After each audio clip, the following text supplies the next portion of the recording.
Blue world city के लिए एक बहुत बड़ी रुकावट खड़ी कर दी गई। ब्लू वर्ल्ड सिटी के गिर्द जो है वो शिकंजा मजीद तंग किया जा रहा है।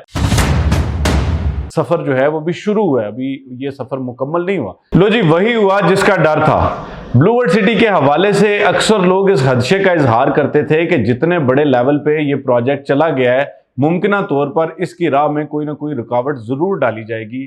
और हम उनसे कहते थे कि जी नहीं, ब्लू वर्ल्ड सिटी की जो मैनेजमेंट है वो तमाम इदारों के साथ कोऑर्डिनेशन में चलती है और अब मुमकिन तौर पर किसी किस्म की रुकावट जो है ब्लू वर्ल्ड सिटी की राह में जो है वो हायल नहीं होगी। लेकिन गुज़िश्ता हफ्तों में आपने देखा कि ब्लू वर्ल्ड सिटी के लिए एक बहुत बड़ी रुकावट खड़ी कर दी गई।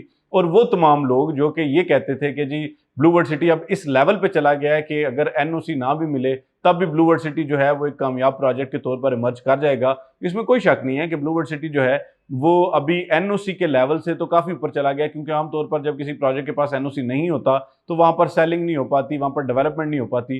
ब्लू वर्ल्ड की इंतजामिया ने ऑलरेडी सुप्रीम कोर्ट से एक वो स्टे ऑर्डर लेके अपनी डेवलपमेंट भी जारी रखी हुई है। इसके अलावा लोगों ने जो है वो हज़ारों बल्कि लाखों लोगों ने ब्लू वर्ल्ड सिटी में प्लॉट्स भी ले लिए हैं। तो यहाँ तक तो बात समझ आती है। जो अब इससे अगली बात है वो समझ नहीं आ रही। वो बात क्या है कि जो लोगों का खदशा था वो इसलिए दुरुस्त साबित होने लगा कि ब्लू वर्ल्ड सिटी ने जिस तरह से पाकिस्तान के लीडिंग रियल एस्टेट डेवलपर्स को एक टेबल पर बिठा दिया, तो जाहिर बात है इससे बहुत सी ताकतें, बहुत से लोग जो है वो डेफिनेटली नाखुश होंगे। और मुमकिन तौर पर ब्लू वर्ल्ड सिटी की जो अपने करीबी साथी हैं, शायद उनमें से कोई इस चीज़ से नाला हो, नाराज़ हो, और इस वजह से जो है वो इस तरह की चीज़ें हो सकती हैं।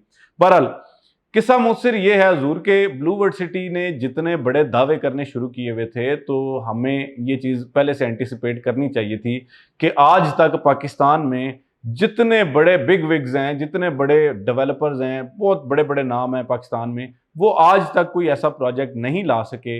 वो आज तक ये दावा नहीं कर सके कि जी हम पाकिस्तान को दुबई बनाएंगे, हम इसमें जो है वो 4 लाख कनाल पे एक प्रोजेक्ट डेवलप और डिलीवर करेंगे। और इसी तरह से जो है वो बहुत बड़ी बड़ी बातें जो कि जो ब्लू वर्ल्ड सिटी की मैनेजमेंट ने की थी, वो मैं ये नहीं कहता कि वो बातें गलत है, मैं ये भी नहीं कहता वो विजन गलत है, लेकिन वो लोगों को चुभता है। और हुजूर उस चुभने की वजह से ही ब्लू वर्ल्ड सिटी के गिर्द जो है वो शिकंजा मजीद तंग किया जा रहा है।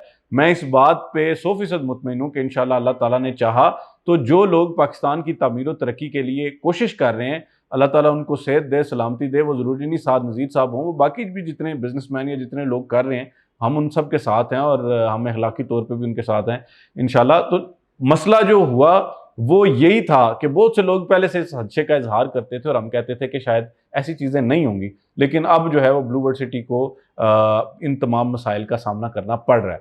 मेरी आज भी ब्लू वर्ल्ड सिटी की इंतज़ामिया से ये गुजारिश है, और जो मुक़्तदर हल्के हैं, जो लोग फैसला करते हैं, जिनके पास फैसला साजी का इख्तियार अल्लाह पाक ने उनको दिया हुआ है, मेरी उन तमाम लोगों से गुजारिश भी है। और मैं ये सोचता हूँ, ये समझता हूँ कि जी पाकिस्तान की तमीर और तरक्की के लिए जो बंदा काम कर रहा है उसको थोड़ा फ्री हैंड देना चाहिए। हाँ, कुछ अगर इश्यूज़ हैं, लिटिगेशंस हैं, लैंड की हैं, बाकी चीज़ें, आप उनको कंट्रोल करें। हम ये नहीं कहते कि जी आप किसी के खिलाफ एक्शन ना लें, आप ज़रूर कंट्रोल करें। ये पाकिस्तान के कानून से तो कोई भी बंदा बालातर नहीं है, और जो बंदा कानून से बालातर है वो इस निज़ाम के लिए, इस मुआशरे के लिए और इस मुल्क के लिए ख़तरा है। लेकिन अगर कोई चीज़ ऐसी है कि जिसमें आपको पॉजिटिविटी नज़र आती है तो उस पॉजिटिविटी को प्रमोट करना चाहिए, ना कि उन लोगों की राह में रुकावट हायल करनी चाहिए जो पाकिस्तान की तामीर और तरक्की के लिए कुछ करना चाहते हैं।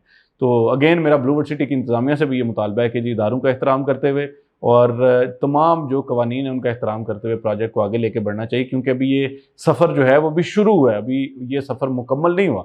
इस सफ़र को मुकम्मल होते हुए शायद 5 साल लगें, 10 साल लगें, क्योंकि ये विजन बहुत बड़ा है। लेकिन जब भी ये सफ़र मुकम्मल हो तो उसमें जो है वो सबसे पहला फ़ायदा जो है वो हमारे मुल्क अज़ीम पाकिस्तान को होना चाहिए। बाकी लोगों के अपने नसीब है, इंशाल्लाह उनको भी फ़ायदा ज़रूर हो जाएगा। आज तक की वीडियो के लिए इतना ही। फ़ी अमान अल्लाह।